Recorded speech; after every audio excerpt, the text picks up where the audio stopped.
আসসালামু আলাইকুম ওরহমতুল্লাহ। আশা করি আপনারা সবাই আল্লাহর রহমতে ভালো আছেন। আজ আমরা এমন এক বিষয় নিয়ে আলোচনা করব যা নিয়ে আমরা সবাই জানি কিন্তু প্রায়শই ভুলে যাই। সেই বিষয়টি হল মৃত্যু। আমার বিশ্বাস এই পৃথিবীর সবচেয়ে বড় সত্য হল এই মৃত্যু। এই সত্য নিয়ে কেন আমরা আলোচনা করছি? কারণ মৃত্যু কেবল জীবনের সমাপ্তি নয়, বরং জীবিতদের জন্য এটি এক বিশাল শিক্ষা। আমি আপনাদের একটি মুহূর্তের জন্য অনুরোধ করব, আপনার চোখ বন্ধ করে শুধু ভাবুন, আজ থেকে ঠিক 10 বছর পর আপনি কোথায় থাকবেন। হয়তো আপনি ভাবছেন, আমি আরও বড় কোনো সফলতা অর্জন করব, অথবা আমার পরিবার নিয়ে সুখে থাকব।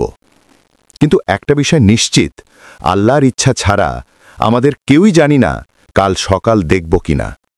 আমরা যারা এখনো নিঃশ্বাস নিচ্ছি, মৃত্যু তাদের জন্য কি বার্তা নিয়ে আসে। মৃত্যু থেকে প্রথম শিক্ষা ক্ষণস্থায়ী জীবন ও প্রস্তুত থাকা। আল্লাহ সুবহানাহু ওয়া তাআলা পবিত্র কুরআনে বলছেন, কুল্লু নাফসিন যায়েকাতুল মাউত, অর্থাৎ প্রত্যেক প্রাণীকে মৃত্যুর স্বাদ গ্রহণ করতে হবে। এই আয়াতটি আমরা কতবার শুনেছি, কিন্তু এর গভীরতা কি অনুভব করেছি? আমাদের এই জীবনটা একটা পরীক্ষার হল। এটা থাকার জায়গা নয়, বরং পথ অতিক্রম করার জায়গা। আমরা দামি বাড়ি, গাড়ি বা সম্পদের পেছনে ছুটছি, কিন্তু ভেবে দেখুন, মৃত্যু কি আপনার ব্যাংক ব্যালেন্স দেখে আপনার জীবন থেকে সরে যাবে? কখনো না। আমার সম্মানিত শ্রোতাগণ, আপনি কি কখনো ভেবেছেন, যখন আপনার জীবন শেষ হবে, আপনার সবচেয়ে দামি জিনিসটি কি হবে? আপনার আইফোন? আপনার ব্র্যান্ডেড পোশাক? না, আপনার সবচেয়ে দামি জিনিস হবে আপনার আমল, আপনার নেক কাজগুলো। রাসূলুল্লাহ সাল্লাল্লাহু আলাইহি ওয়াসাল্লাম বলেছেন, মৃত ব্যক্তিকে তার পরিবার, তার সম্পদ এবং তার আমল, এই 3টি জিনিস অনুসরণ করে। 2টি ফিরে আসে এবং 1টি তার সাথে থেকে যায়। পরিবার ও সম্পদ ফিরে আসে এবং তার আমল তার সাথে থেকে যায়। এই হাদিস আমাদের শেখায়, আজই সিদ্ধান্ত নিন, আপনি কোন জিনিসটিকে বেশি গুরুত্ব দেবেন, যা কবরে আপনার সাথী হবে, নাকি যা আপনার কাছ থেকে ফিরে যাবে। মৃত্যু থেকে দ্বিতীয় শিক্ষা, তওবার গুরুত্ব ও বিলম্ব না করা। মৃত্যু যখন আসে, তখন অনুশোচনা বা আফসোস করার কোনো সুযোগ থাকে না। আল্লাহ পবিত্র কুরআনে সেই আফসোসের বর্ণনা দিয়েছেন। অনেকেই ভাবেন, এখন একটু দুনিয়া উপভোগ করে নি, বুড়ো হলে তওবা করব। কিন্তু আল্লাহ আমাদের সময় দেবেন তার কোনো গ্যারান্টি নেই। মৃত্যু যখন চোখের সামনে চলে আসে, তখন মানুষ শুধু একটাই আর্জি জানায়। আল্লাহ তাআলা বলছেন, যখন তাদের কারো কাছে মৃত্যু আসে, তখন সে বলে, হে আমার রব, আমাকে ফিরিয়ে দিন, যাতে আমি সৎ কাজ করতে পারি যা আমি আগে করিনি। কখনো নয়, এটি তো তার একটি কথা মাত্র। এই আয়াতটি কতটা কঠিন! সেই আফসোস, সেই আর্জি আল্লাহ ফিরিয়ে দেবেন না, কারণ সুযোগ জীবিত অবস্থাতেই দেওয়া হয়েছিল। আমি আপনাদের কাছে বিনয়ের সাথে জানতে চাই, আপনারা যদি নিশ্চিত হন যে কাল আপনার মৃত্যু হবে, তাহলে আজ কি এমন কাজ আছে যা আপনি এখনই ছেড়ে দেবেন? কালকের জন্য অপেক্ষা করবেন না। তওবা করার জন্য মৃত্যুশয্যার প্রয়োজন নেই, সুস্থ হৃদয়ের প্রয়োজন। আজ এবং এখনই নিজের খারাপ অভ্যেস বা কাজ থেকে ফিরে আসুন। মৃত্যুর থেকে তৃতীয় শিক্ষা, অন্যের অধিকার ও ক্ষমা। আমরা মনে করি শুধু নামাজ, রোজা বা ব্যক্তিগত ইবাদত করলেই বুঝি নাজাত পাওয়া যাবে। কিন্তু মনে রাখবেন, আল্লাহর অধিকারের চেয়েও কখনো কখনো বান্দার অধিকার গুরুতর হয়ে ওঠে।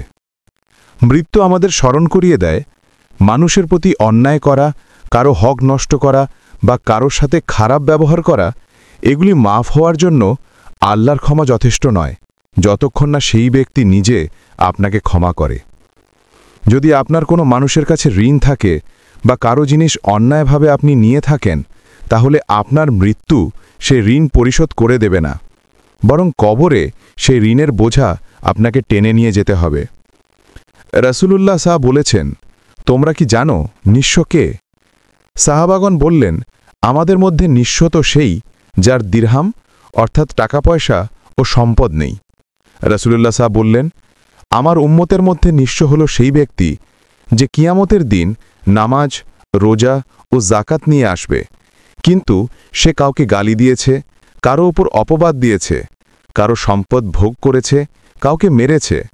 ফলে তার নেক আমল থেকে পাওনাদারকে দেওয়া হবে। যদি পাওনা মেটানোর আগেই তার নেক আমল শেষ হয়ে যায়, তবে পাওনাদারের পাপগুলো তার উপর চাপিয়ে দেওয়া হবে এবং তারপর তাকে জাহান্নামে নিক্ষেপ করা হবে। আপনারা যারা আজ আমার কথা শুনছেন, দয়া করে একবার আপনার আত্মীয়-স্বজন, প্রতিবেশী বা বন্ধুদের কথা ভাবুন। কারো মনে কি আপনার কারণে কষ্ট আছে? কারো পাওনা কি আপনার কাছে বাকি আছে? মৃত্যুর আগেই সব হিসাব চুকিয়ে দিন, ক্ষমা চান এবং ক্ষমা করে দিন। কিয়ামতের ময়দানে নিঃস্ব হওয়ার চেয়ে এই দুনিয়ায় ক্ষমা চাওয়া অনেক সহজ। সেই শিক্ষা সাদাকায়ে জারিয়া। সব কিছুই আমাদের কাছ থেকে চলে যাবে, কিন্তু এমন কিছু কাজ আছে যা আমাদের মৃত্যুর পরেও আমাদের কবরে সওয়াব পৌঁছে দেবে। এগুলো হলো আমাদের বিনিয়োগ। মৃত্যু মানে সব আমল বন্ধ, কিন্তু রাসূলুল্লাহ সাল্লাল্লাহু আলাইহি ওয়াসাল্লাম আমাদের এমন কিছু পথ দেখিয়েছেন যা আমাদের বন্ধ হয়ে যাওয়া অ্যাকাউন্টে সওয়াব যোগ করতে থাকবে। একেই বলা হয় সাদাকায়ে জারিয়া বা প্রবহমান দান। রাসূলুল্লাহ সাল্লাল্লাহু আলাইহি ওয়াসাল্লাম বলেছেন, মানুষ যখন মারা যায় তখন 3টি জিনিস ছাড়া তার সব আমল বন্ধ হয়ে যায়। 1. সাদাকায়ে জারিয়া বা প্রবহমান দান। 2. উপকারী জ্ঞান, যা থেকে মানুষ উপকৃত হয়। এবং 3.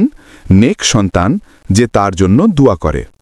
যেমন একটি মসজিদ নির্মাণে সাহায্য করা, একটি কূপ খনন করে দেওয়া, কারো হাতে একটি কোরআনের কপি তুলে দেওয়া, অথবা এই যে আপনারা জ্ঞানমূলক ভিডিও দেখছেন বা তৈরি করছেন, এগুলো সবই উপকারী জ্ঞান ও সাদাকায়ে জারিয়ার অন্তর্ভুক্ত হতে পারে। আপনারা যারা আমাকে শুনছেন, নিজের জন্য কবর একটি ইনকাম সোর্স তৈরি করুন। আপনি হয়তো ধনী নন, কিন্তু আপনি অন্যকে ভালো কথা শিখিয়ে দিতে পারেন, একটি গাছ লাগাতে পারেন। সামান্য একটি নেক কাজও আপনার জন্য বিশাল সওয়াবের মাধ্যম হতে পারে। সুপ্রিয় বন্ধুরা, আজকের আলোচনা থেকে আমাদের মনে 3টি বিষয় গেঁথে নিতে হবে। 1. জীবন ক্ষণস্থায়ী, তাই দুনিয়ার মোহে অন্ধ না হয়ে আখিরাতের জন্য প্রস্তুত হন। 2. তওবাতে বিলম্ব না করা, কারণ মৃত্যুর পর তওবার দরজা বন্ধ। আজই আপনার ভুলগুলো শুধরে নিন। 3. হাক্কুল ইবাদ বা মানুষের অধিকার, মানুষের সাথে সম্পর্ক ভালো রাখুন, ক্ষমা করুন এবং ক্ষমা চেয়ে নিন। মৃত্যু একটা বিভীষিকা নয়, বরং জাগ্রত হওয়ার ডাক। এটা আল্লাহর পক্ষ থেকে আমাদের জন্য একটি চূড়ান্ত রিমাইন্ডার। আমরা যেন এই শিক্ষাকে আমাদের জীবনের পাথেও করে তুলতে পারি। আল্লাহ যেন আমাদের সবাইকে মৃত্যুর আগে উত্তম প্রস্তুতি নেওয়ার তৌফিক দান করেন।